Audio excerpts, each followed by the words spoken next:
In a busy week for both WWE and for AEW, this was the moment that was going to define the entire weekend leading into the next.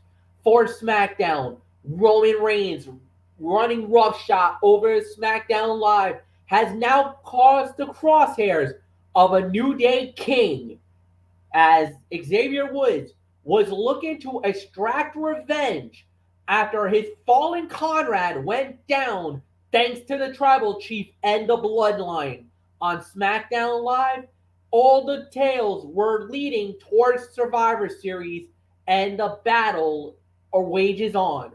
As for AEW, Rampage was a precursor to what was undoubtedly was going to be one of the biggest pay-per-views AEW was going to do. Their final pay-per-view of 2021 as it was Full Gear live from Minneapolis, Minnesota at the Target Center, where undoubtedly the most highly anticipated match in AEW history went down.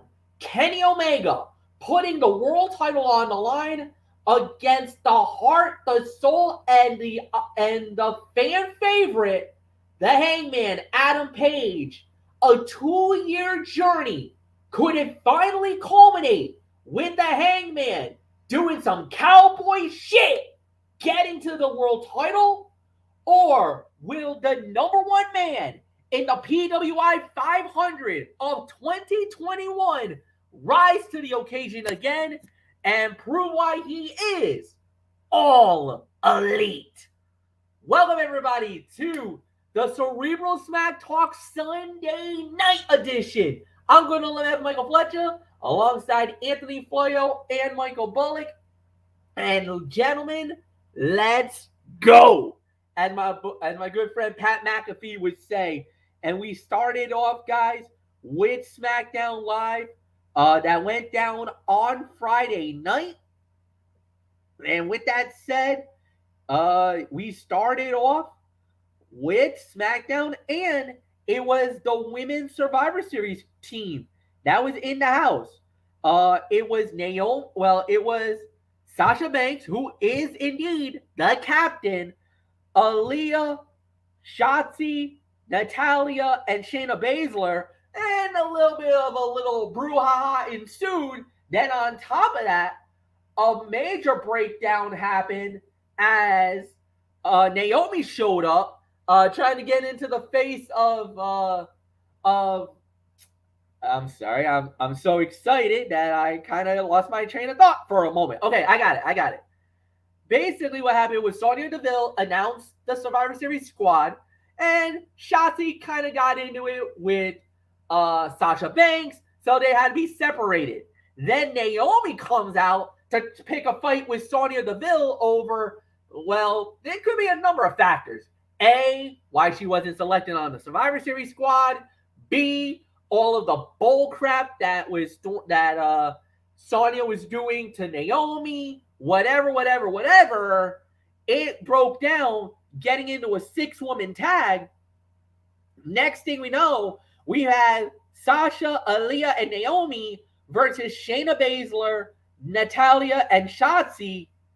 And the winners of the bout in 12 minutes and 47 seconds was the babyface team, Sasha, Naomi, and Aaliyah. But the bigger story, Aaliyah gets the winning fall. Her first major match on SmackDown. She walks away with the victory.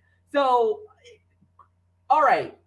Storyline-wise, great win for Aaliyah. That's a building block for her. To be heading off to Survivor Series, being on the squad, everything's all great. So you're thinking, all right, this is great. Finally, the baby girl gets her moment. She finally gets a shot. A few minutes later, the rug gets pulled out from her, and my heart broke at this moment. Aaliyah gone from the Survivor Series squad. Sonia Deville drops the nuclear bomb on her. This was Adam Pearce doing it to Dominic Mysterio Monday Night on Raw. This time, it is Sonia Deville dropping the nuke on Aew. Sorry, sweetheart, you're not on the squad now. You've been replaced. With who? Is what I say. Who on earth do you fill in that gap? And okay, in one side of the token, I'm pissed, angry at Smackdown, thinking, what are you doing? Why would you do that to her? But then my logic is like, you know what? She is young. This might be too big of a moment for Aew. Maybe being on the squad, you know, you got to think of it in hindsight, 2020. In Survivor Series, it's all about survival. It's all about winning the matches and winning the war against Monday Night Raw. Now, I may disagree with Aew being kicked off the squad, but if it's to better the squad and help them beat Monday Night Raw and their 5 that they got, then okay, no harm, no foul. But it still leaves a bitter taste in the mouth knowing that Aew has proven herself. She just look at who she just beaten. I mean, when you got the likes of Shotzi Blackheart, who's definitely rising up and doing really good with her heel turn, Natalya, who is really the mother den of the group, and it looks like she's going back to a heel. All right, fine. I love her as a heel. I think she'll be fine there. And then Shayna Baszler, who's one of the best on the SmackDown roster. I don't know. Unless this is something to push a narrative, maybe a storyline where now Aew could align herself with Naomi and maybe have them go after Sonya Deville because of this. Because the one thing I jumped immediately was abuse of power, and I was raging. Anthony, you know that. Michael Bullock knows that. And even Dee Dee Woodson would know that because I went off on Friday night. I was furious with the decision. But I have a couple of days to cool off. I had a couple of days to collect myself. I'm still a little steamed. But if this would have been Friday night, there probably would have been a Cerebral Viper rant coming in this building tonight. But I'm going to let Cooler's head prevail. It still stinks. And even Pat McAfee would say it.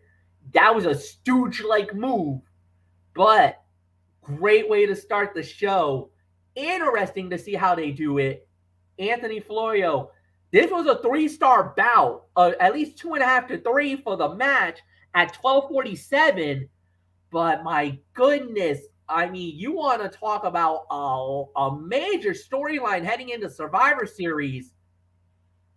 One of the most, I could say, a rookie hasn't, got a major win, but yet got kicked off the squad. What's up with that? You know Sonya is going to put herself on the team. You know that, right? You know that's what's going to happen. I mean, anyways, I'm going to be a little more generous with this. You said 12:47. That's a solid amount of time, and it actually got a commercial break or two during that. The promo segment beforehand was fine, solid. The match itself, I mean, it was a sleeper fight of the night. 3.25 to 3.5 stars for this. What a moment for Aew. I mean, Aew, in NXT, she hardly ever won a match. I mean, I never recalled her winning too many matches in NXT. I mean, especially when she aligned with the Robert Stone brand and all that nonsense, and she couldn't buy a win in any of her matches. I mean, she hardly ever won any matches, but here, first night on the main roster, and she wins. Not only does she win, she scored the winning fall for her team. Very impressive. And it ended up being a better than expected match. I didn't really have high hopes going into it, but I was pleasantly surprised, and even more. But then again, I kind of had a small hunch Aaliyah was due for a big moment here, and sure enough, she got it. And what a big win for Aaliyah! I mean, you would think that would be enough. You would think Sonya would be thrilled with that. I mean, if I was running SmackDown, I would be thrilled with it. MF would be thrilled with it. MF would be like, you know what? You were the weak link going in, but you know what? You just surprised me, baby girl. You really did. And because of that, I'm gonna offer you a spot on SmackDown. Well, you already had a spot. Well, I'm gonna hang on to it. We're gonna hang on to that sucker. So wow, what a big moment. So but then Sonya throwing her weight around, abuse of power, kicks her off the team. Maybe she sees her as a threat. I don't know. But why would you do that? I mean, her first big moment on the main roster, she wins the match for her team, put in a solid outing, and yet she's gone. I don't understand that. I really, really don't. But like MF said, I mean, hopefully this is for the betterment of the team. I mean, if you wanted to have, someone who was, who had better ability than Aaliyah, one name that would come to mind would be Xia Li, because Xia Li is due to debut on the main roster. But we're gonna have to wait and see on that. But that was a raw deal, no pun intended. But it really was a raw deal for Aaliyah. I mean, my heart broke for her too, because you guys know, you two know, MF and Bullock, you guys know the love affair I have had with Aaliyah longest time. I mean, Oh, she is you were literally on that bandwagon, even saying that you even tolerated her being a member of the Robert Stone brand, because I know you despise Robert Stone, but Oh yeah, you actually was like, you know what? Fine. As long as he doesn't muck it up on her, but he did. but he did. So Of course he did. I mean, I don't know why she stuck with that ham and egg or as long as she did, but she did. But yeah, big moment for her, and a babyface run could work. She was a good heel down there, but I'm definitely willing to give her a shot at this face run here. So if she keeps putting on more performances like this, you never know. It could end up being some big things for her. She could be a breakout star in 2022. It's very possible. So could she be a women's champion in the future? Not quite yet, but you never know. You never know. So that beautiful dame, what a big moment for her. Congratulations, Aaliyah. It's just a low down dirty shame that she got done dirty by Sonya Deville. But then again, is anybody really surprised by that? No. So that's all there is to it. And MF had every right to be that way. So I would have been the same way. And MF's exactly right. It was just like what Adam Pearce did to Dominic the other night. Last Monday night on Raw. So, but anyways, 3.25, 3.25 for the match, and sleeper fight of the night. I'll go as far as to call it. So, not much more to say. Michael Bullock. I mean, long time no talk to you, first off, because I saw you earlier for our very special boys' night out, which was amazing as usual. I mean, what else is there to say except great moment for one of your NXT alums, biggest win of her career, and yet Deville does her dirty like that. Give a break. What else would you expect from a no good bitch like Sonya Deville, who literally throws her weight around, and this is not the first time she's done something like this. Remember, she made life miserable for Mandy Rose during a good part of 2021 or 2020, I should say. So yeah, I mean, I don't get why she did this. I mean, she won the match for her team, and yet she's punished for it. I'm sorry. I'm literally crying foul on this one. And if we did this show Friday night, my inner phenom would have came out. But like it's been a couple of days. I cooled off, so I'm not really gonna go off that much. But I'm still not happy about it. And unfortunately, guys, I got this bad feeling that Sonia Deville is gonna put herself on the team. I mean, come on. I mean, she's abusing her power. She might as well put herself on the team. And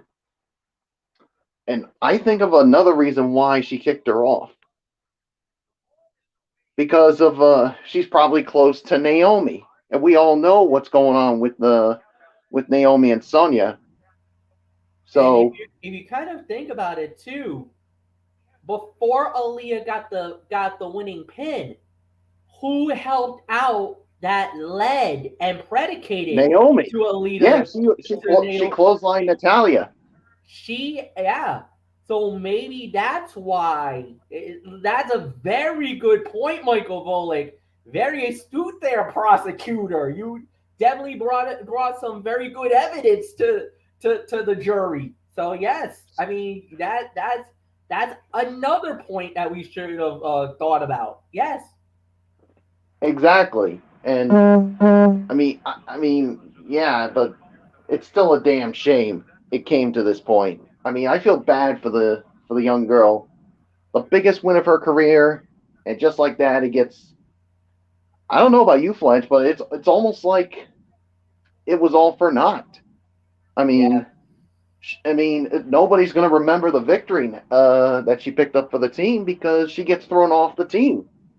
So, I mean, that's just how I felt. So, but anywho.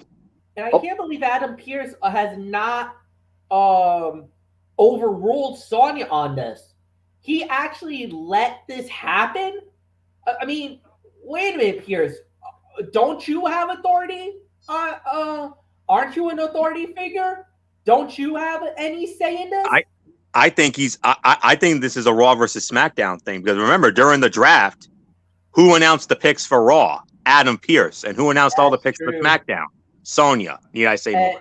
And not only guys, I'm gonna say it like this: Adam Pearce, you got some explaining to do. No, I don't think he has no explaining to do because think about this: if he had you know what? I'll say this: if you're Anthony Florio, you're thinking the same thing. What the hell was Why the hell did Sonya Deville not step in and say that that Adam, you overstepped your bounds by throwing a Dominic Mysterio off the squad at Survivor Series? Why did she could have easily jumped in and say, no, Adam, that's unfair, but she did not. She let it fly, and we're yelling at Pearce, and then we're looking at Adam Pearce saying, yo, wait a minute. Why you not? You got some authority. You're still there. Why the hell you not? No, Florio, because there's something we need to get into later in the evening. And he actually had his hand in it. So no, wait a minute. There is a moment where Adam Pearce did stick his nose where it didn't belong, and he had some provocation of the SmackDown. So no, wait a minute. Right. We'll get into it. You're right. My bad. Yeah, we'll definitely get into it. So let's get into it. Next up we had was first. Well, Fletch, I gotta give my rating. It's a 3.25, 3.5. I'm with you, with Florio on this one. So now I go right ahead, Fletch. All right, very well. So with that said, we do move on now. It's Los Letarios. It's Angel and Carrillo. They went up against Nakamura and Rick Boogs. Los Letarios wins the match, 4 minutes and 53 seconds.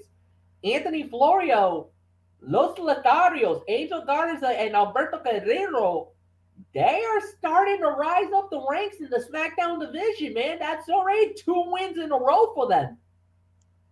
And here's you talk about Aaliyah. Here's a couple of guys in Los Lotharios who are on their way to possibly being breakout stars of their own. I mean, Garza, former NXT Cruiserweight Champion of the World. We all know that. Humberto, here's a guy who, just like Aaliyah, couldn't buy himself a win. Now, all of a sudden, he's doing bigger and better things now. And putting him with Garza just may have, I think this is going to end up doing wonders for him.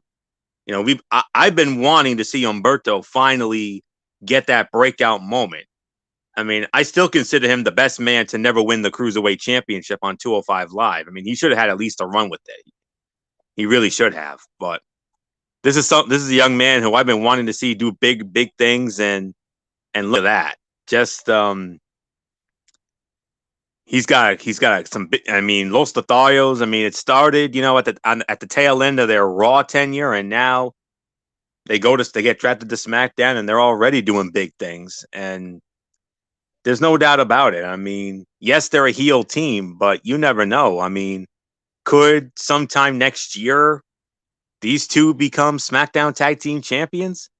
Very, very possible. This is a team you got to keep an eye on. This is a dark horse breakout style team right here. So, fun little sprint here. 2 to 2.5. I mean, that's really the best I can go with it. So, nice win for them. But here's the bigger picture. There's a bigger picture in this. Angel Garza pinned Shinsuke Nakamura, who, oh, by the way, is the Intercontinental Heavyweight Champion. You see where I'm going with this? It's possible. I can see it, yeah. Championship committee moment? Yeah. I don't know if it would be, but I can see it. I can definitely see it, yeah. What a shot in the arm for Angel Garza. So, with Humberto by his side, him possibly becoming Intercontinental Champion, what a breakout moment that would be for Angel Garza. So, sky's the limit possibly for Los Lotharios. So not much more to say here. 2 to 2.5. Michael Bullock, nothing left for me to say except fun little sprint here.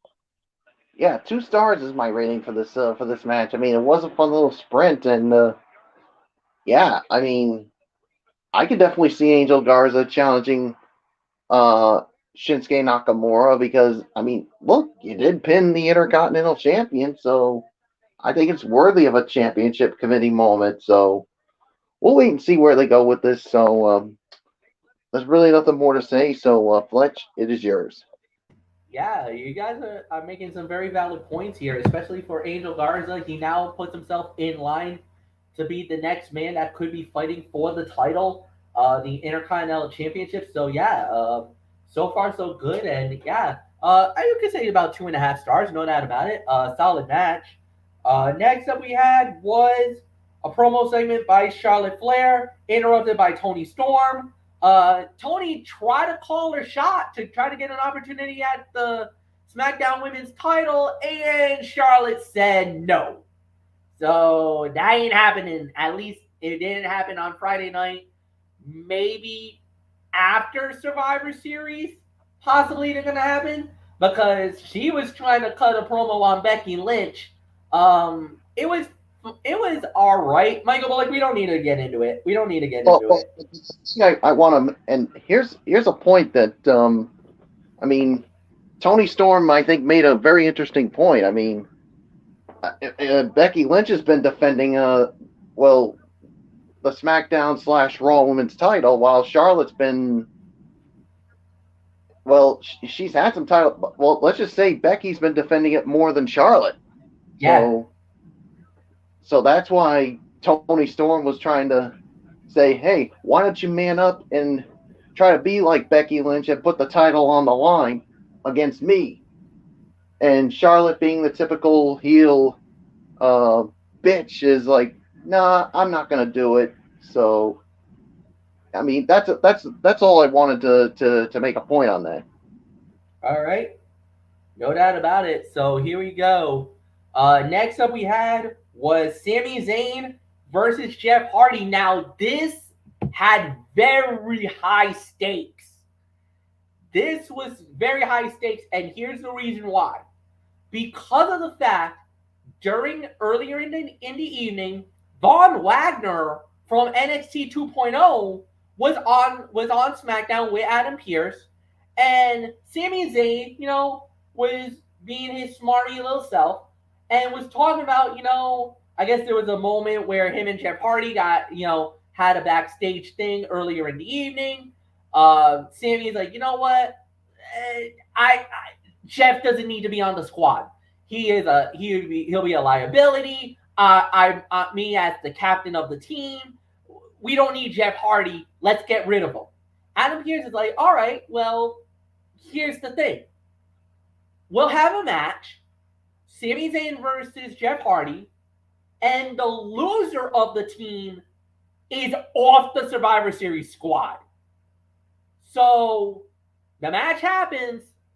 The winner of the bout, in 8 minutes and 54 seconds, Jeff Hardy wins. Lame duck man out. He is off the Survivor Series squad. 1 down, 1 to go, in my opinion. Michael Bullock, you must have been celebrating this. Lame duck man is now off the squad. I don't think anybody was celebrating more than you, Fletch. I mean, I think this is one less problem for you on your team for SmackDown. I mean, you really think Sami Zayn was going to be a team player? Nope. Exactly. So that's one less problem for you guys. I mean, now there's only one other problem on the team, and that's Happy Corbin and his douchebag buddy Madcap Moss. So I'm interested to see who's going to replace him. But this was a 2.5-star match as far as I'm concerned. I mean, it was a good match here, and so one less problem for Team SmackDown as Lame Duckman is gone. And Fletches, I give it to you. What a way to rub it into Sami Zayn's face when they showed the picture of the team, and his picture went bye-bye, or his picture as Cody Boynes would say, he just got cut, or should I say, cut him. Bye-bye. Yeah, not only that, but I'll openly admit this: Sami Zayn has been taken. His Survivor Series spot has been taken by Senor Vacant. Vacant once again claims yet another accolade in his illustrious career.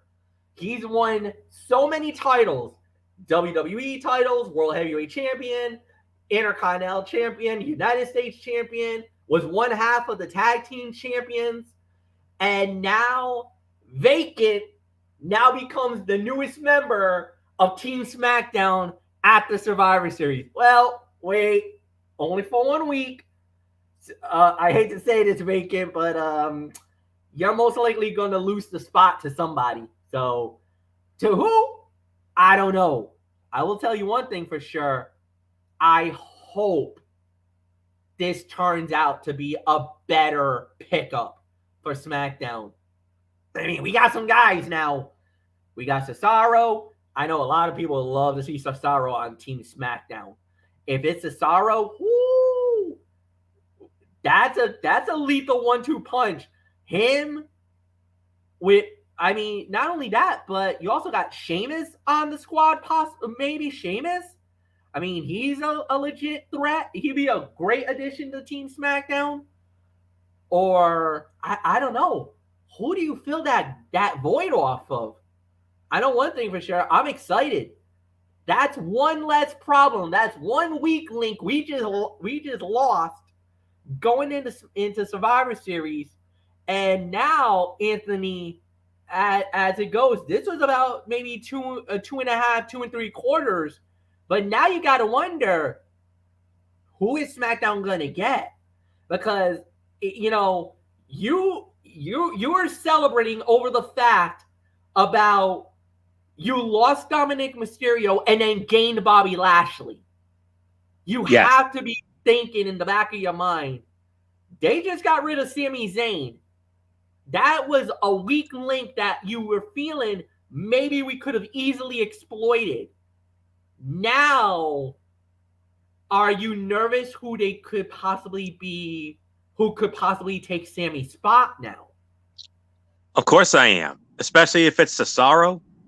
Oh boy, that you want to talk about someone who can counteract Bobby Lashley? There's your guy right there. I mean, man alive, that's going to be a lot to think about here. So or maybe it could be a newcomer. You never know. I mean, there are some new guys who are due, but I mean, maybe could it possibly be?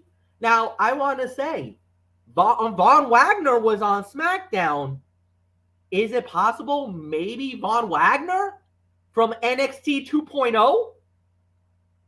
I mean, Von Wagner would be a worthy candidate. Rich Holland would be a worthy candidate. Sheamus, yes, Sheamus is another worthy candidate. But ultimately, I mean, we'd be fine with any of those. But in all honesty, the one who we all feel is deserving of the most deserving of the spot, including myself, yes, even this Raw guy, would have to be Antonio Cesaro, or the former Antonio Cesaro. For him to get this opportunity, I mean, you know, here's a guy who hasn't been the same since he got that opportunity against Roman Reigns for the Universal Championship. So definitely something to think about here a lot. What was the time of the fall in that match, MF? 8:54. 8:54. This would be about 2.5 to 3 stars. I mean, this was a perfectly acceptable TV match from two veteran performers who have been responsible for their share of strong in-ring action over the years. Zayn is such an extraordinary heel that it's almost disappointing that WWE has used him exclusively in the mid-card. Is he a guy who's going to win the world title and run with it for any real length of time? Maybe on Raw, but not on SmackDown. He could still be an effective upper-card player rather than a guy who is beaten down regularly only to cry conspiracy. Jeff Hardy is still a damn fun performer who may not have the speed or burst he did in his prime, but is incredibly popular and has at least one great run still left in him. WWE would be wise to consider him for a possible program with Roman Reigns in the upcoming pre-WrestleMania season. Something to think about right there. But this was a solid 2.5 to 3 stars. I'm worried about who's gonna be replacing Lame Duck Man. You know it's gonna be somebody good. It better be somebody good for you guys' sake. So there isn't much more for me to say. I'm gonna step away for a moment because I've got my thing up and running finally here. So not much more for me to say here. So Michael Bullock, I'm gonna step out for just a moment. Or did Bullock start off? Bullock started it off. Bullock started it off. All right. So MF that should give you enough time because I had to start off the next thing, which is our main event of the evening. Go ahead, Flair. Go get on out of here. King Woods versus Roman Reigns. King Woods wins the match via disqualification in 10 minutes and 35 seconds. Solid main event. Good match. Good battle. Yes, I am a little disappointed that it wasn't a clean win, but then again, you got to protect Roman Reigns being the tribal chief and everything else. The Usos got involved, and that caused the DQ finish.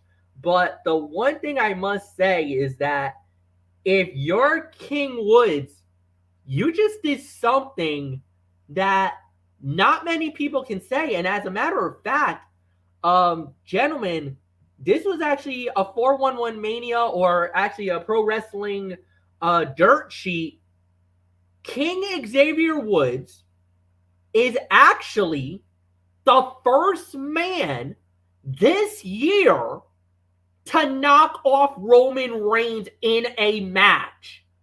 King Xavier Woods is the only man this year in 2021 that has defeated Roman Reigns. Yes, it's by DQ, but Roman lost. He's no longer undefeated. He just lost his first match in 2021 thanks to King Xavier Woods. That's a major step in the right direction for Woods, even though he lost his crown because after the beatdown, Roman commandeered the crown, the King of the Ring crown, and claimed himself the king of the WWE. Anthony Florio King Xavier Woods wins the match by DQ, 10 minutes and 35 seconds. Definitely Fight of the Night worthy, getting 3 to 3.5 stars. But the bigger story of it is Xavier Woods has done something that no other wrestler can claim that they have done this year. Defeat Roman Reigns. Albeit by disqualification, not decisively. But get back to me when somebody does so decisively. But anyways, yes, 3.5 stars. This was just an excellent main event with a finish that makes complete sense to anyone that has seen the Bloodline in action over the last year. The Usos routinely get involved to help their cousin either evade defeat or win his matches outright, and this was no different. What made it even better was that Roman Reigns stayed true to his word and that he did take a knee for Jimmy and Jay to put the crown on his head. Not only did he leave Woods lying, he took a crown that means the world to the former tag team champion. It's unlikely it becomes a part of Reigns' getup, but as a taunt to a guy who dared step to him, it was fantastic.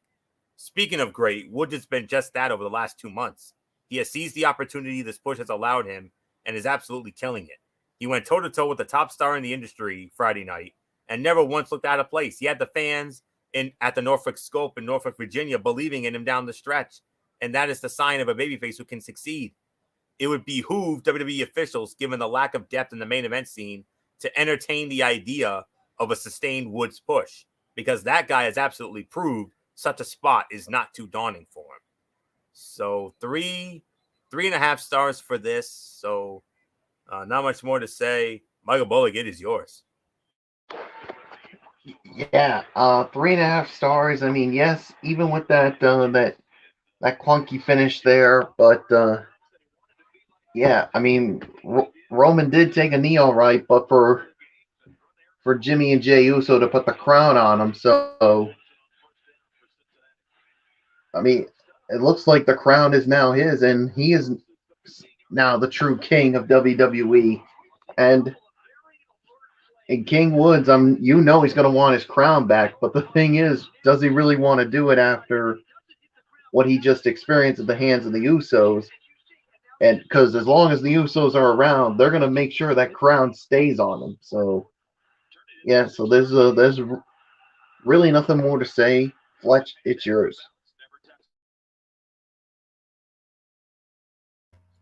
Overall review time, Anthony Fleo, you lead off. 7 out of 10 for me. Very good show, no doubt about it. I mean, 2 quality matches, very newsworthy action, especially with the Survivor Series. I mean, with what happened with Sami Zayn getting replaced and Aaliyah getting booted out. I mean, it creates some intrigue for the go home show Friday night at the Elite Excel Center in Hartford, Connecticut, the Hartford Civic Center. They're going to be hosting that show, so cannot wait to see how that plays out.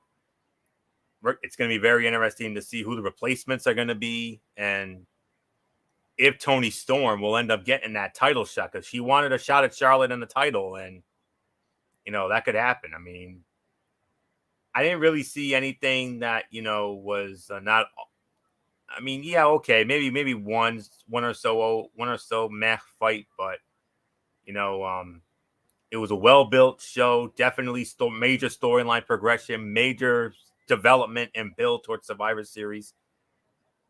Development and build we should have had at least a couple of weeks beforehand, but no time like the present, and at least they're finally taking this thing seriously. So not much more for me to say. This was a solid 7 out of 10 because of the newsworthiness, the storyline progression, those couple of great matches, couple of good segments here and there. So yeah, I think 7 would be the appropriate rating for this. So not much more to say. Michael Bullock, your overall thoughts from Friday Night SmackDown. Yeah, 7 out of 10 for me as well. I mean, I think this is a good show. Like you said, a couple of good matches. I mean, you had some newsworthy storyline progression stuff here. So, and because of those things, I think at least it's good enough for it to be a passable show. So, Fletch, it is yours, and then we'll get into AEW Rampage. Yeah, we will, and we will. I do agree, guys. It is a 7 out of 10. I think they did an amazing job with it. So nothing more to add. We do go into AEW Rampage. Started out with Jungle Boy versus Bobby Fish. Jungle Boy wins the match in 10 minutes and 13 seconds. Solid opener. Good match. Simple storyline. Didn't have to go so crazy with it. Didn't have to do much about it. These guys did a very, very, very good job talking about the storyline, prefacating about the storyline, and I really think they did. They could not have done any better than what they did. Amazing job, well worked by everybody involved, and a great outcome. Jungle Boy wins the match, which is a great momentum boost for him as he was heading into full gear. Anthony Floyo, it is yours. Not only did the show start with action right away, but the match got going with high energy out of the gate when Jungle Boy rushed Bobby Fish before the bell. Bobby Fish is a great wrestler who seems like his role as a hitman for the Elite. His goal was to take Jungle Boy out before he had a match with the Super Click as part of Full Gear. So far, it's a role he fits well. One of the few times when slowing down might have helped the flow of the match, but everything we saw was executed well. However, a few more seconds of selling couldn't hurt. 3 to 3.25 stars for this match, so not much more to say. Michael Bullock, your thoughts? Yeah, this was a solid first match as part of Rampage. 3 to 3.25 stars. I mean, they didn't really have to do that much. I mean, and to really show that that Bobby Fish is the hitman for the Super Click to try to wear down Jungle Boy before the encounter at Full Gear. So yeah, so there's really nothing more to say. So let's move right along. Next up, we had was Jay Cargill going one-on-one with Matt Ward's favorite wrestler, Santana Garrett. Jay Cargill wins the match in 2 minutes and 2 seconds. We're just gonna blow by right that. Next, other than that, we did have Dante Martin going up against Ariya Daivari. That's right, Ariya Daivari, 205 Live fame. And it was Dante Martin winning the match in 5 minutes and 35 seconds. So, Floyo, quick thought on this. 2.5 stars. I mean, fun little sprint. While this bout had a lot of quick high-flying moves, it also followed a more traditional pattern than some AEW matches. The heel had control for most of the match and made the babyface fight his way back for the win. Sometimes AEW matches are a little too down the middle when it comes to who controls the action. Martin continues to be one of the most physically impressive performers in AEW. The spot when he hopped up to the top rope looked almost effortless, and doing something like that takes a level of agility that is hard to attain for most people. So fun little sprint. Nice surprised to see Ariya Daivari. I mean, I didn't even know. I mean, maybe I must have missed him getting released, I guess. So, but hey, perfect landing spot for him. Well, we'll see if AEW can do some things with him. You know, he wasn't the greatest, but he wasn't the worst. I mean, he was definitely one of the few weak links on 205 Live. He didn't really, his matches weren't really setting the world on fire. But you know, we'll see what happens now that he's in AEW, I guess. So. So 2.5 stars for me. So not much more to say. Michael Bullock, Dante Martin continuing to impress, and Ariya Daivari looks like he has a new home after his so-so run on 205 Live.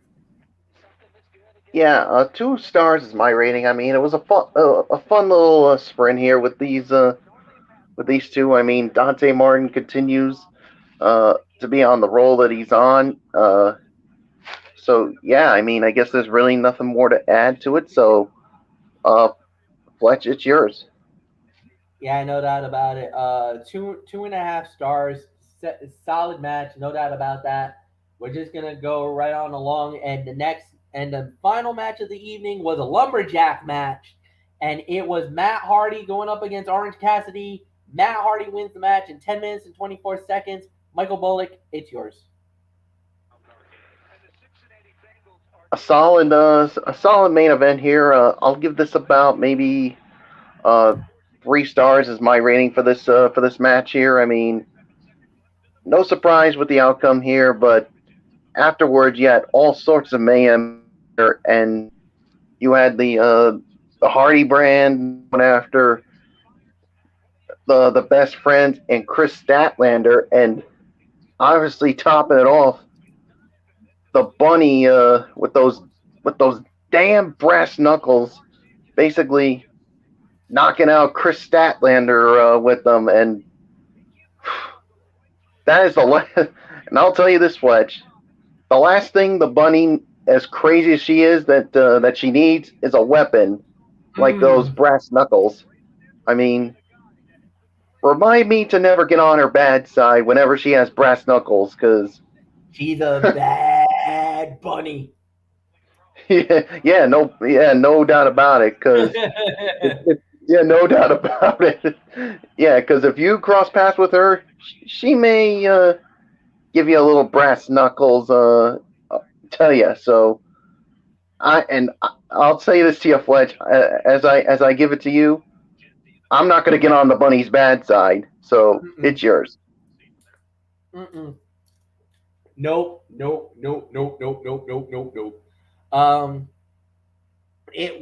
I believe it was the Blade that brought the brass knuckles into the fray, and that's when the next thing you know, people were getting dropped left and right. The best friends all got parlayed with it. Chucky T, Wheeler Yuta, both got whacked with it, and then like you said, the bunny loaded up, and Chris Statlander, the alien, that nice looking alien. Unfortunately, the alien herself also got taken out of the fray. So there's really nothing more to add there. It was a solid main event. I'm not gonna say it was the greatest main event. It could have been a lot better, but the story was told really well. It was nicely done. I really got nothing more to add. So Anthony Florio, solid main event. I'll say about 3 stars, 3.25 for me. But Matt Hardy gets a big win, a major win over 3.25 for me.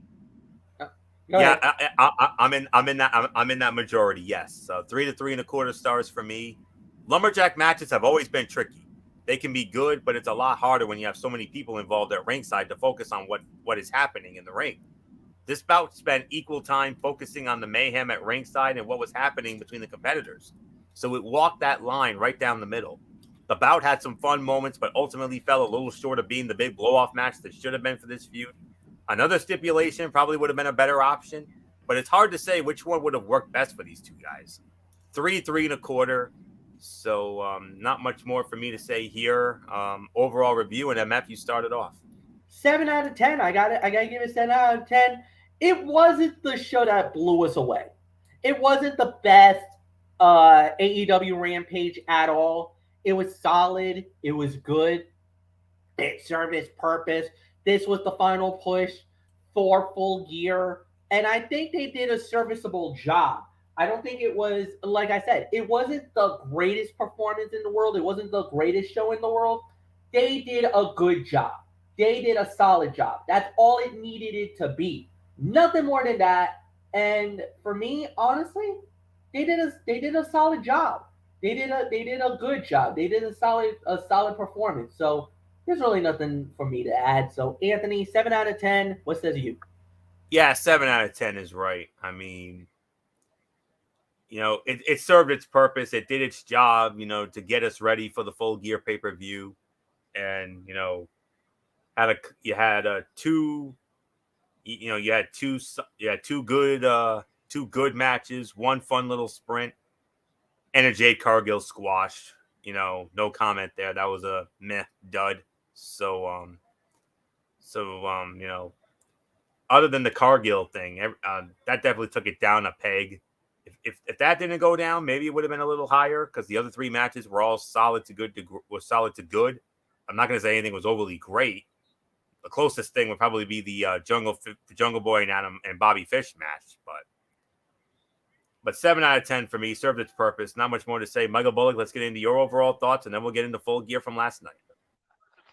Yeah, 7 out of 10 for me. I mean, like you said, the only The only bad match we had was obviously Jade Cargill and Santana Garrett, but everything else was solid to good here. So yeah, this was a good final push for Full Gear. So with that being said, Fletch, let's get into last night's Full Gear.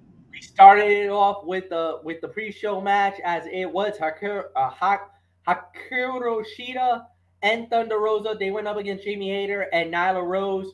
Hikaru Shida and Thunder Rosa wins the match in 12 minutes and 32 seconds.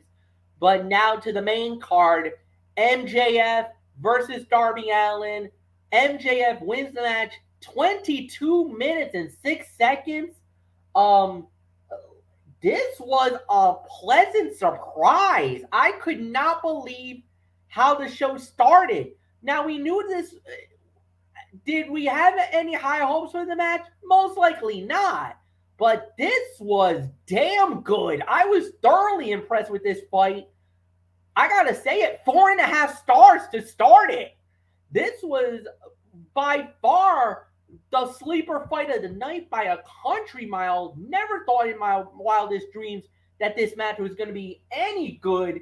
And it turned out to be, by far, I got to say, MJF's best performance in AEW. And for Darby Allin, this was probably his best performance in the losing effort. So this was a great matchup, great psychology, great story. I was eating it up every minute of it, but the outcome was never in doubt. I knew MJF was going to win this match. And sure enough, he does get the win again. Anthony Florio, it is all yours. 4.5 stars. The story of this match was MJF trying to prove that Allin can't hold a candle to him in the ring, and Allin trying to prove that he was more than just stunts. At first, they kept things technical and had a brilliant exchange. As they progressed, each spot looked more painful for the recipient. They upped the intensity at a good pace, so they built up the excitement in the crowd over time. It's hard to think of many ways this could have been improved. They left everything in the ring and gave us a great match. They set the bar high for the rest of the night. 4.5 stars. I couldn't agree with you more, MF. Michael Bullock, how about it? Yeah, this was a surprise. Yeah, I wasn't expecting that much. I mean, I still thought it was going to be a good match, but boy, howdy, it turned out to be a lot better than what I expected. 4.5 stars. This was a very awesome start to Full Gear, and yeah, like you said, MJF was trying to prove that he can beat any of the best, and certainly Darby Allin was definitely that. So definitely one of MJF's best matches. So yeah, I mean, nice start off to the show. So yeah, there's really nothing more to add to it. So Fletch, let's move on. Next up that we had on the fight card, it was the AEW World Tag Team titles on the line. The champions, the Lucha Bros, going up against Triple A's World Tag Team champions, FTR. And when it was all said and done, the winners of the bout, 18 minutes and 36 seconds, and still the AEW World Tag Team champions, the Lucha Brothers, Penta, El Cerro Miedo, and Rey Phoenix. Anthony Florio, it is all yours. Oh, how do you follow that? I don't know how you can, but nobody does it better than Fletch. Justin Roberts, watch out. He's coming for your job, man. That's all there is to it. So, oh boy. 4.25 stars for me. The ending was a little, I really wasn't feeling that ending. I mean, you know, the whole, that little Killer Bee style finish. I mean, illegal man. I mean, this is kind of an asterisk win if you really think about it, because it was the illegal man in there, but unbeknownst to the official, even though he had a mask on and the whole 9 yards. But they could make a gripe about this. I don't know. We'll have to wait and see. But anyways, this match was highly anticipated before the show because these two teams are considered among the best in the industry. As expected, they were up to the challenge. Sometimes it's easy to forget that AEW has more relaxed rules for tag matches So some of the double team stuff seems excessive. When you remember that the ref has discretion, though, it makes it easier to handle. FTR is great at using old school tag team tactics, like making the ref miss a tag from the opposing team or distracting him so the other partner can break the rules. The Eddie Guerrero tributes were also a nice touch. Yesterday was the 16th anniversary of his passing, by the way. Some people might argue that this bout had a few too many false finishes. You can never have too many false finishes. But the only minor complaint in this match that was fun, I mean, yes, the match was much fun, and it was. But my only minor complaint was the ending there. I thought that kind of hindered it a little bit. But other than that, another great match. I probably would have given it 4.5 more on this, but I got to knock it down a peg. 4.25 stars, but still a damn good match. So not much more for me to say. Michael Bullock, if it wasn't for that that little asterisk ending there, I definitely would have gone higher on it. But 4.25 is the best I can do. Yeah, I could have given it 4.5, but because of that ending, I have to knock it down just a little bit to 4.25 as well. I mean, but still, I mean, it was a really good match. That ending won't take away from the overall match here. I mean, because it was pretty damn good. And I don't know if you guys noticed it. And Florio, I did talk about it with you earlier. And Fletch, I don't know if you saw it, but I think it was one of the Lucha Bros did the pay tribute to the late great Eddie Guerrero with I mentioned the Eddie tribute there. Yep, he did. The Amigos. Quite a few people were doing it throughout the night, so we'll get into it. Yeah, we'll get into it more. I mean, because obviously it was on that date 16 years ago where Eddie Guerrero passed away. So you know what makes this even sadder, guys? That was the city where he died. Minneapolis, Minnesota. In that very area. Yeah, they taped SmackDown that night. It was, and that, yeah, there was supposed, and here's the real kicker. That night, he was supposed to become the world heavyweight champion. I thought so. Because it was later confirmed by Stephanie McMahon and was also corroborated by Vicky Guerrero. Eddie Guerrero was supposed to become the world heavyweight champion that night in Minneapolis because there was a triple threat match. It was him, Batista, and Mr. Kennedy. And what happened was Batista was nursing an injury that he was going to probably have to step away from. And Eddie was actually going to be pegged and was written in as the next world heavyweight champion. The title swap was going to happen at that arena, at the Target Center that night. Ugh, that's what's really painful about that. And the other thing that also that time he was going to be on Team SmackDown for that 2005 Survivor Series. Yeah, that's the other thing too. So that's what makes this whole thing sad. But it was good to see the Lucha Bros pay a nice little tribute to the late great Eddie Guerrero with the Three Amigos, and that wasn't the last time you saw a nice little tribute. We'll get into more of it later on. So 4.25 stars is my rating for this match. So Fletch, it's yours. Yeah, so the next stuff that we had in the entire show do I really need to talk about it? Well, I'll just blow by. So next up we had was Bryan Danielson against Miro. Bryan Danielson wins the match. He will receive a future AEW world title match down the line. Michael Bullock, the Yes Man, the American Dragon, #1 contender now. What was the time of the fall? 11 minutes and 20 minutes and 6 seconds.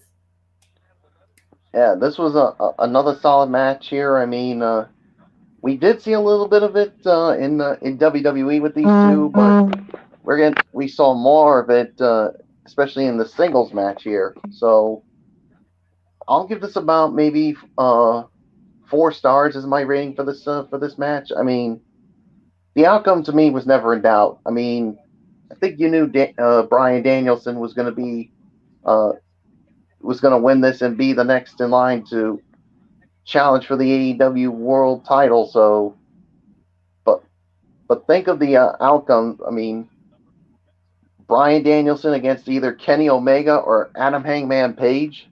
I mean, any of those matches could be deemed really, really good. I mean, even though we already saw an actual one-on-one match with Kenny Omega and Bryan Danielson, but the difference is it would be for the world title. But we'll tell you what the outcome of the main event was later on. So, but Bryan Danielson gets his chance to become AEW World Champion somewhere down the line. So there's really nothing more to say. Fletch, it is yours. Yeah, and I thought this was a solid match. This was a great matchup, great wrestling psychology by two great guys. I mean, you want to talk about best of the best. Miro is definitely shining in AEW. So is Bryan Danielson now. There was some moments where I was cringing a little bit for Bryan because we know about his neck issues in the past and concussions, by the way. And sometimes you're kind of looking at him like one eye open, one eye closed, fearing that this guy's going to get hurt one of these days. But amazing match. Great body of work, great story, and the right man won, in my opinion. I know there was a few people that were rooting for Miro to win it, but I think Bryan Danielson winning it is a better outcome for me. So it's awesome. This was easily, I gotta say, 4 to 4.25 stars. Great matchup. Nothing more to say. Anthony Florio, it's yours. Another 4 to 4.25 stars. This was as hard-hitting and brutal as you would expect with these two competitors involved. Miro's power and Bryan Danielson's technical ability meshed well. The longer this went, the harder it became to predict the outcome. At many points, it felt like Miro was going to win.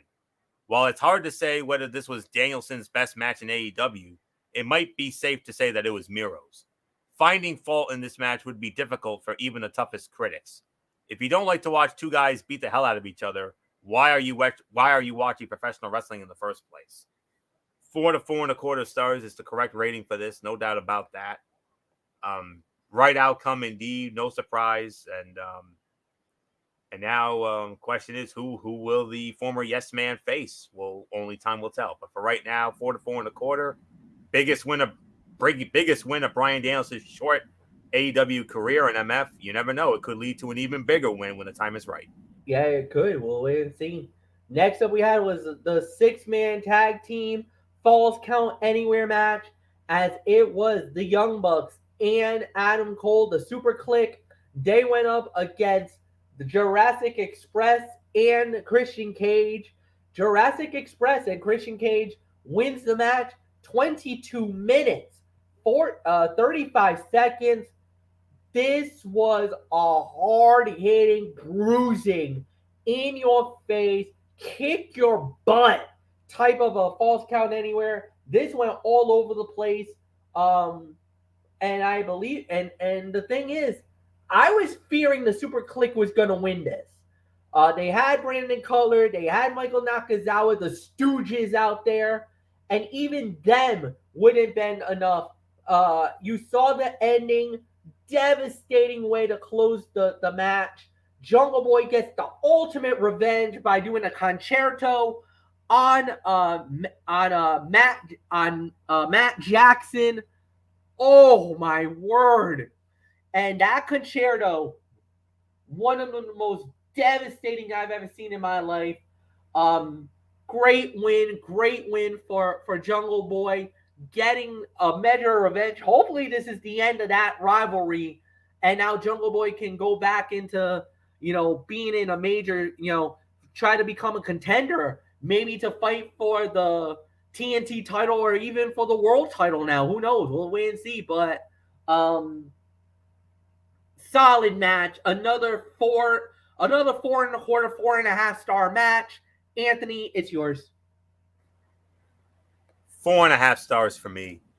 This was never going to be a technical classic or even a high-flying spot fest. This was all about 6 men who wanted to beat each other senseless.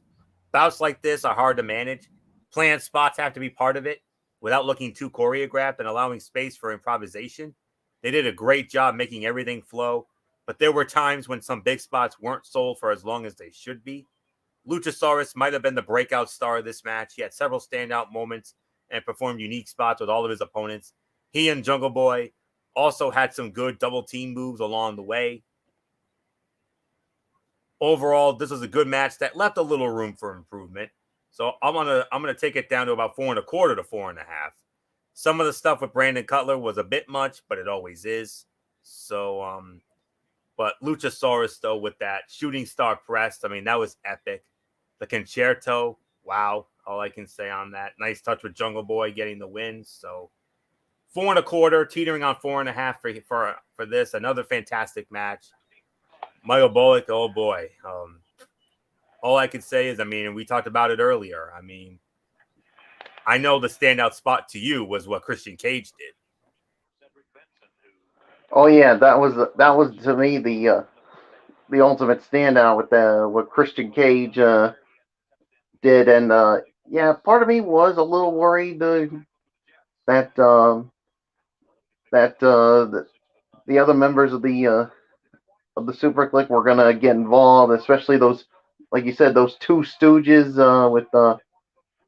with Brandon Cutler and Michael Nakazawa. So, but even that wasn't gonna be enough. But yeah, nice win for the team.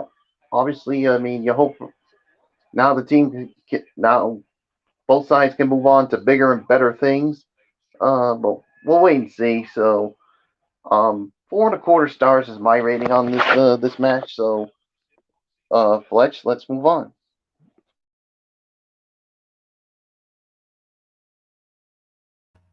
The next match that we have here on the show, folks, it was Cody Rhodes and Pac going up against Malachi Black and Andrade El Idolo. Winners of the bout, 16 minutes, 52 seconds. Cody Rhodes and Pac winning the match. Anthony Florio, oh, it is yours. What was the time of it? 16:52. I will give this about 3.75 to 4 stars. No, 3.5 to 3.75 for me on this. After each of the previous matches kept upping the intensity and violence, it was nice to have this bout bring us back to some traditional mat wrestling for a bit. The spot with Andrade El Idolo almost messing up on the apron was the only weak point in this match. Everything else was performed with great precision and showmanship. Neither team getting along was an interesting dynamic because it's usually just one pair with issues in this kind of match. So 3.5 to 3.75 stars. Nice to see Pac get the win here. And Michael Bullock, I know this brings a smile to your face because with the exception of Cody, the other 3 men, Pac, Andrade, and Black, all former NXT champions. And I know that definitely put a smile on your face there. Yes, it did. Yeah, 3.5 to 3.75. I mean, yeah. After all these really good matches that we had, I mean, it did get taken down just a little bit, but it was still a pretty damn good match here. So, yeah. So hopefully, both sides from both sides can move on to bigger and better things. So, yeah, there's really nothing more to say. Fletch, it's yours. I'm gonna say about 3.5, no doubt about it. I could definitely agree with that. I thought they did a very good job with it. I thought the body of work was done really well. Really nothing more to add. Next up we had was Dr. Britt Baker, DMD versus Ty Conte, the AEW Women's title on the line. Dr. Britt Baker successfully defends the title. 15 minutes, 24 seconds. Yes, Anthony? I thought I led off. I don't. Oh, yes, actually, you do lead off on it. I'm sorry. I thought I did. So, yeah, you're right. You're right. So, nothing more to say. Anthony Floyo, it is yours. Dr. Britt Baker continues her reign as the AEW Women's World Champion. 3.5 stars. This match had the unfortunate task of following several potential match of the night candidates, but they did a respectable job keeping the crowd invested. There were times when it seemed like both competitors were hesitating but moving to the next sequence, but they were few and far between. Some of the bumps we saw in this were wild, and both women will probably be feeling this match for a few days. Ty Conti will get the belt eventually. She's on her way to the top. So don't worry, MF. Your girl will get her moment eventually, but not quite yet. So 3.5 stars. Not much more to say. So Michael Bullock, who's next for the Good Doctor? Well, we'll have to wait and see who that next challenger is to step up to. Dr. Britt Baker, DMD. So 3.5 stars is my rating. I mean, yeah, like you said, I mean, they had the hard task of trying to follow up some of the other matches that we had already seen on the card, but they were, I mean, the fans were still interested, and they definitely gave them something to enjoy here. So, yeah, Ty Conte will get the belt eventually. This just wasn't the time. So, nothing more to say. Fletch, it is yours. I'm actually looking at the AEW rankings as of right now. This is going off of the week. This is actually as far as week Friday, the 12th of November, 2021. Dr. Britt Baker is the reigning champion. Ty Conte was the number one challenger. If everything holds, the next in line is Jade Cargill. Behind her is Thunder Rosa. Behind her is Nyla Rose. Behind her is Chris Statlander. Now the big question becomes, how far does Ty fall? Does she fall? How far does she fall down the rankings? And if everything does hold, then the next person in line for Dr. Britt Baker would be Jade Cargill. Jade Cargill right now would be the number one contender for the AEW Women's World Title. Obviously, we have to wait for the next poll to come out. That poll will not come out till Friday. That's when they'll do the new rankings for AEW. So chances are we might see Jade Cargill at the top, or maybe they'll give it to someone else. But right now, Jade would be the one. She would get the next shot at the title. So we'll have to wait and see. But it was a solid match. This was easily 3.5 stars, no doubt about it. Yes, my heart breaks for Ty. She really, really deserves the title at some point. But I do believe that I going into it, I had a bad feeling that this was going to be the outcome. I had a bad feeling this was going to be the outcome. So there's really nothing more to add there. Next up, we do have was CM Punk versus Eddie Kingston. CM Punk wins the match in 11 minutes even. Michael Bullock, it is yours. I'll give this about maybe 3.25, maybe 3.5 stars. I mean, I thought this was another fine match, and I'll say by default that this was the worst fight of the night, even though it really wasn't a bad match at all. I mean, there was just so many really good matches on this card that that unfortunately this one here had the obvious duty of being by default the worst fight of the night. But as I said, it wasn't a bad match at all. So yeah, there's really nothing more for me to say. Nice win for CM Punk, and there's really nothing more to say. Fletch, it is yours. CM Punk remains undefeated in AEW. Solid match, good performance, no doubt about it. No argument from me either. I'll legitly call it the same thing. 3 stars for me, solid match. Anthony, it's yours. Yeah, by default, like Bullock said, this was the worst fight of the night. 3 to 3.25 stars. They promised us a fight, and they delivered as promised. This was not a match made up of holds, counters, and takedowns. If less than 95% of this bout was made up of strikes, it would be shocking. The blood, the trash talking, and the brutality of their offense all helped make this an entertaining encounter. The crowd being split helped make it even more enjoyable because Punk was getting booed here and there. Sometimes a slobber knocker is the best way to go, and this was one of those occasions. Let's hope this is not the only time we get to see these two mix it up. 3 to 3.25 stars. Actually, no, I'm gonna make that 3.25, 3.5. So, not much more to say. MF, let's move on. Next up, we had was the Inner Circle versus the Men of the Year and the American Top Team in a Minneapolis street fight. Winners of the bout in 19 minutes and 52 seconds was the Inner Circle. Chris Jericho pins Dan Lambert to get the win. Obviously, Michael Bullock absolutely thrilled with the outcome. It was a good fight. It was a good match. Solid match. I could say easily another 3-star bout. It was good for what it was worth. I think the MMA guys did all right. I kind of felt like, especially Junior Dos Santos looked really good in the ring. I was a little surprised with Chicano how he performed. He did really well here. Look, the Dan Lambert thing, I could have done without. I wasn't really too caring about what he did in the ring. I'm glad he got his ass kicked. I think we all are on a full agreement on that. But I mean, did it really need to matter with him in there? No, not really. But it was solid for what it was worth. 3 stars. Anthony, go.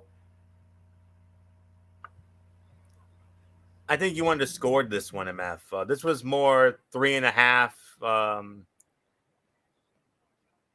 Yeah, that's about right. Anything with more than 6 competitors has a chance of getting out of control and losing focus. That may be why they chose to start with some traditional tagging instead of getting right to the street fight part of this match.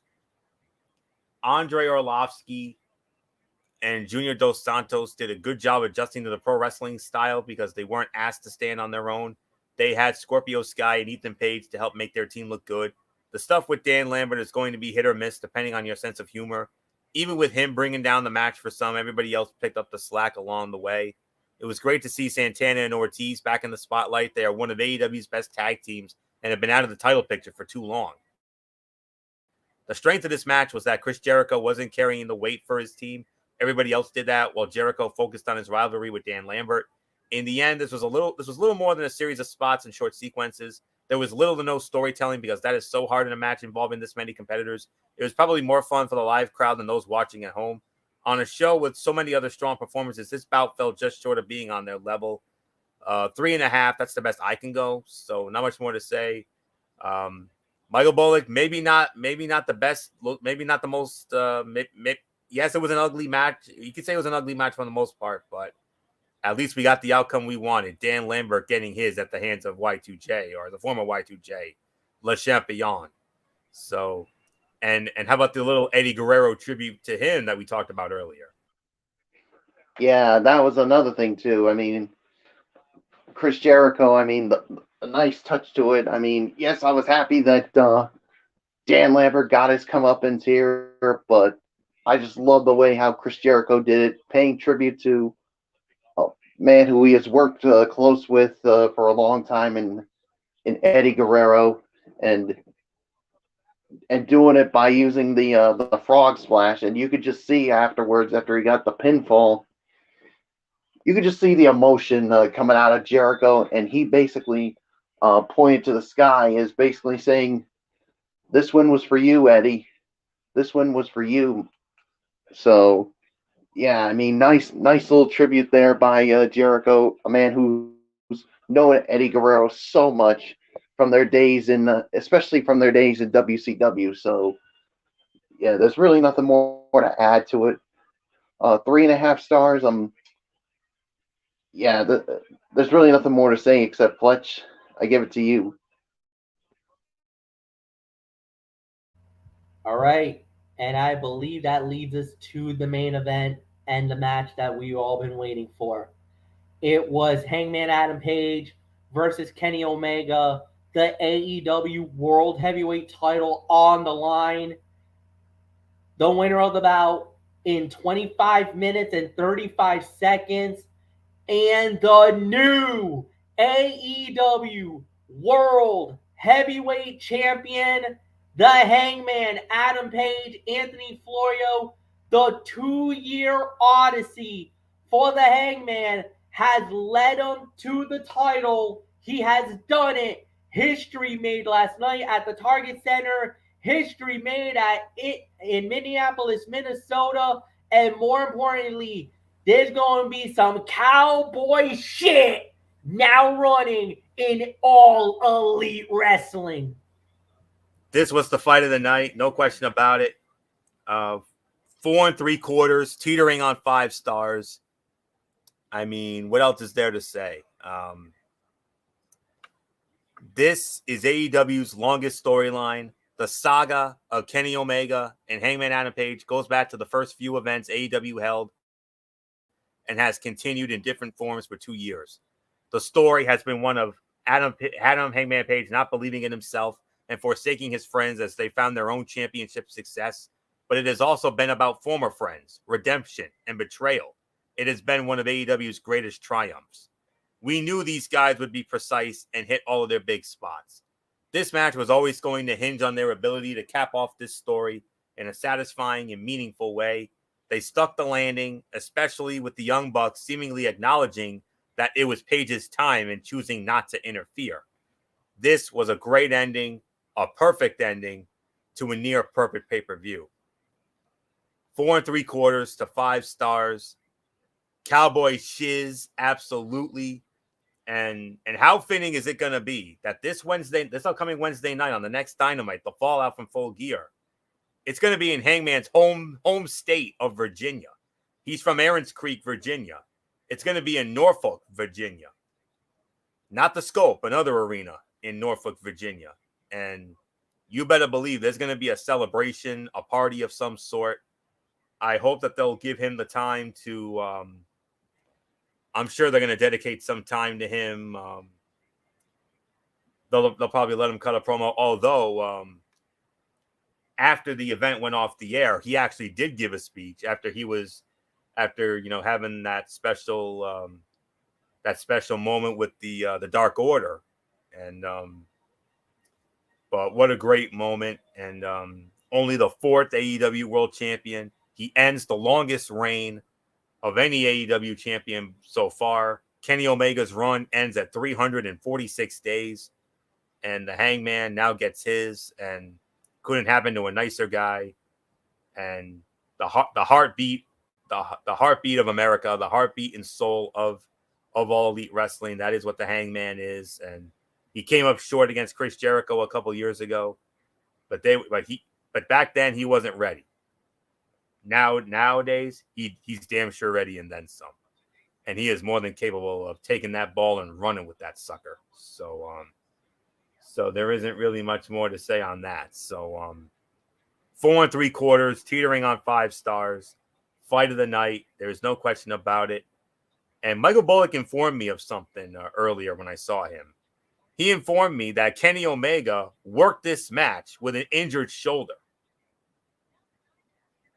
That alone makes me makes me want to pull the damn trigger. Makes me want to give this a 5-star classic for a guy to perform, to put on the match that he did with an injured shoulder. Love him, love the man, whether you like Kenny Omega or you don't. You damn sure have to respect him after that performance last night. Well done. That's all I can say. So 5-star classic for me. This was the fight of the night, no doubt about it. Perfect outcome. You want to talk about it getting this right and then some. Of course, with Danielson winning, many had doubts maybe about him possibly getting it because of the face and heel dynamic, but thankfully that didn't happen. So I just hope that they give him a good run with it. I hope they don't feed him to Bryan right away. That's all I know. But we'll have to wait and see on that. Give him a solid run. So that's all I ask. So I don't know if he's going to get to 346. I mean, that's damn near a year. I don't think he's going to quite get that. But as long as he gets a substantial reign, that's good enough for me. So about damn time. So 5-star classic. Mainly because of Kenny Omega. So not much more to say. Michael Bullock, when you told me that earlier, I was blown away. Kenny Omega really worked that entire match with an injured shoulder? Yeah, I did read about it online, and that just made me maybe feel like I think I need to pull the trigger and give it a 5-star rating. I mean, I could give it 4 3/4, but I think just because of the effort by Kenny Omega because of that shoulder injury, I mean, I have to give it 5 stars. I mean, this match, it was what was expected. I mean, when you got two guys who know a lot, of course, Adam Hangman Page, this is the culmination of everything that this man has gone through. I mean, he came up short the first time, like you said, because, it just wasn't his time. But I think he's proven that this is his time. I think he's capable of having a good run with that AEW World Title. I'm not going to say it's going to go 346 days like Kenny Omega's title run had, but just give him a decent run with it, a nice, decent, long run with it, then I'm good with it. But because that man has busted his ass off for so long, and now for him to finally get the moment of becoming the champion, nobody deserves it more than this guy does. And yes, from here on in, it's all about that cowboy shit. Fletch, it is yours. Congratulations, Adam Hangman Page. Oh my heavens. Well, we asked it. We were looking for it. Yeah, it happened. Garrett Bullock had to break the wall on us. All right. Overall review for this show, I believe it goes to Anthony Florio. So Florio, it's yours, man. Or actually, no, who? It goes to Bullock. Wait a minute. I finished off it, so I think it's you, Fletch. Oh, okay. Wait, hold on. Wait. All right, maybe you give a rating on it yet? Well, actually, no, I never gave a rating for it first. So yeah, first so off, it would actually be my turn when it comes to it. Yeah, so basically, so I'm trying to think. Wait. Florio led off. Bullock, yeah, I gotta give my rating. So my rating is 4 3/4, 2 damn near 5 stars. I'm not gonna give it the full 5. I'm gonna give it the 4 3/4. Now we go to the overall review. Now we go to Michael Bullock. So Bullock, you lead off. 9 out of 10 for me for this. I mean, this was a very, very good Full Gear. I mean, it lived up to the hype. I mean, there were no bad matches at all in this. I mean, yeah, there were some things that were criticized. I mean, obviously the finish in the AEW World Tag Team Title match. I mean, but other than a couple of things we criticized, but other than that, everything else was solid to good to great. So, yeah, this was an enjoyable show here. So, nothing more to say. Fletch, it's yours. 9 out of 10 for me. 9.5 out of 10. Doesn't get the full 10. Yes, there was a little bit of some controversy, and there was a little bit of some controversy at the end of the World Tag Team Title match. I wasn't really too fond of the finish between Dr. Britt Baker and Ty Conte either. And I wasn't really thoroughly impressed, and I really thought that they went with the wrong team to go over on as it pertained to the Cody Rhodes, Pac, Andrade El Idolo, and Malachi Black. I think just those three alone doesn't give it the full 10. Other than that, this was a damn near great show. So nine, I'll say it, 9 to 9.5. Anthony, it's yours. 9 to 9.5. I mean, it's definitely going to be in consideration for our pay-per-view of the year, no doubt about that. I mean, nothing on here sucked. I mean, a couple of matches could have been better, but, you know, who cares? I mean, the crowd was red hot. Commentary was great as usual. I mean, the effort was there as always, and we wanted the payoff at the end. We got the payoff in the end. So should it hold up? I mean, Hangman against Bryan Danielson. Wow, that is going to be wow. That's going to be something. The only thing I can say is I hope they don't feed Hangman to Bryan. I really hope not. Even though I love Bryan too, you know me. I mean, I'll hold WrestleMania 30 in my heart for as long as I live. But in all honesty, don't feed him to Bryan, please. That's all I ask. I want to see him get a substantial run, like the three other champions have. So that's my only concern. But other than that, I'm glad the Hangman got his moment. Long overdue, well deserved, and he's going to go back to his home state as the champ on Wednesday night. And you know there's going to be a big party coming down. So not much more to say here. All the matches were solid to good to great, and no, you know, like high horse rant complaints or any of that. So 9.5.